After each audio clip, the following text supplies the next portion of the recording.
આણંદ મહાનગરપાલિકાના કમિશનર મિલિંદ બાપનાએ આણંદ મનપા વિસ્તારમાં મિલકતો ધરાવતા નગરજનો પોતાની મિલકતનો બાકી વેરો જાહેર રજાના દિવસે મહાનગરપાલિકા કચેરી ખાતે આવીને ભરી શકે તે માટે જાહેર રજાના દિવસો ખાતે વેરા સંબંધિત કચેરી ચાલુ રાખવા અને નગરજનોને સવલત કરી આપવા માટે જરૂરી સૂચના આપી છે।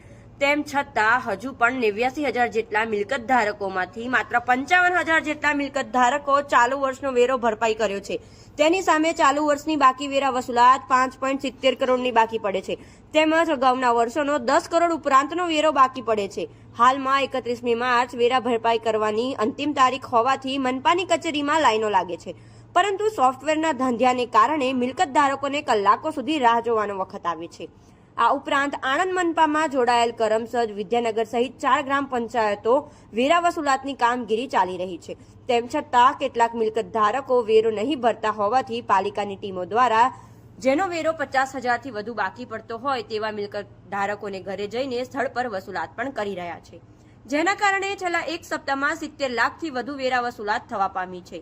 આણંદ મનપાના કમિશનર મિલિંદ બાપનાની સૂચના અનુસાર આગામી તારીખ 30મી માર્ચને રવિવાર અને તારીખ 31 માર્ચને સોમવાર રમઝાન ઈદની જાહેર રજાના દિવસોએ પણ આણંદ પાલિકા ખાતે કચેરી ચાલુ રહે।